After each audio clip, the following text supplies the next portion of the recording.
Good day. Here are the top stories for August 31st, 2025. The White House is advancing a plan to rename the Department of Defense, reverting to its original name, the Department of War. The move, championed by President Donald Trump, aims to reverse a change made after World War II. The original Department of War was established by Congress in 1789 to oversee the nation's military branches. It retained that name through 2 world wars, until it was briefly renamed the National Military Establishment, and then, in 1947, became the Department of Defense. That change was part of a major post-war restructuring intended to unify the military services and reflect a new global posture focused on security and deterrence, rather than overt warfare. Now, the Trump administration argues a return to the original name better reflects the military's purpose. In a statement, White House Deputy Press Secretary Anna Kelly said, "Our military should be focused on offense, not just defense, which is why he has prioritized warfighters at the Pentagon instead of DEI and woke ideology." President Trump himself commented on the proposed change earlier in the week, stating, "We won World War I and World War II. It was called the Department of War. To me, that's really what it is. Defense is too defensive. Legally, creating or renaming federal executive departments requires an act of Congress." While President Trump has expressed confidence that Congress would approve the change, he also suggested he might move forward without legislative action, which could involve an informal rebranding of the Pentagon. In another major announcement, President Trump declared his intention to issue an executive order requiring voter identification for all federal elections. In a post on his Truth Social platform, the president wrote, "Voter ID must be part of every single vote, no exceptions. I will be doing an executive order to that end." The president did not specify a timeline for the order. This move would represent a significant assertion of federal power over an area traditionally managed by individual states. Under the U.S. Constitution, states have the primary authority to administer elections, including setting voter registration and identification requirements, as long as they comply with federal law and constitutional protections. An executive order of this nature would almost certainly face immediate and vigorous legal challenges, questioning its constitutionality and the president's authority to bypass Congress on election law. The debate over voter ID laws has been a contentious political issue for years.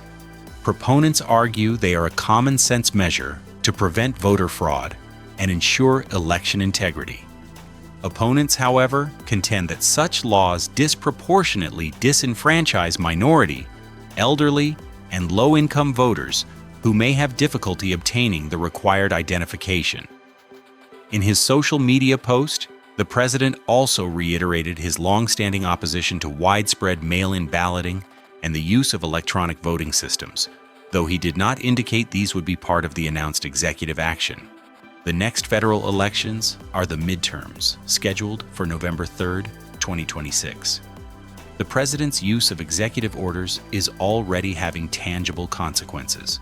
Federal prosecutors have filed charges against a North Carolina man who burned an American flag outside the White House earlier this week.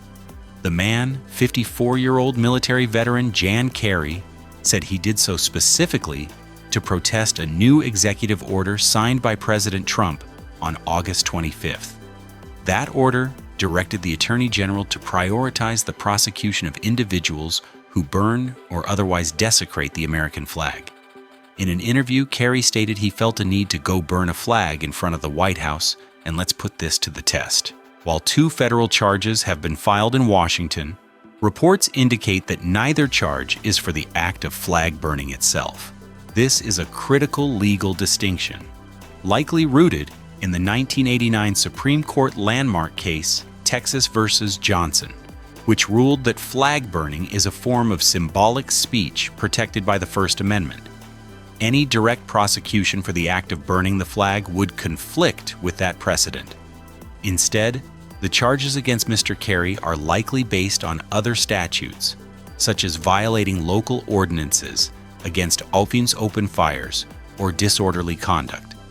He is the first person to be prosecuted in connection with the president's new directive.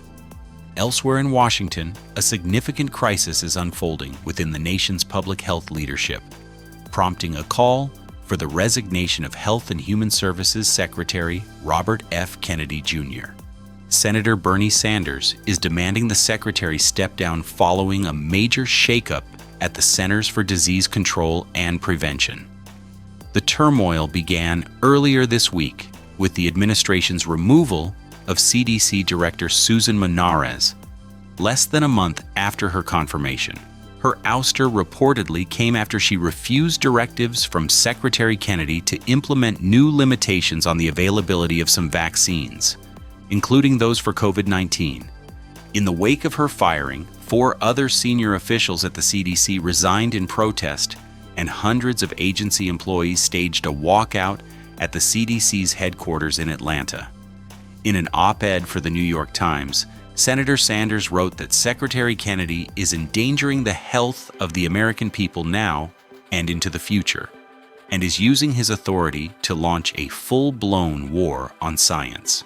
Sanders, the ranking member of the Senate's Health Committee, noted that Kennedy has built a career on sowing mistrust in vaccines, and that his policies could lead to the resurgence of diseases that have been nearly eradicated. The White House has defended the personnel changes.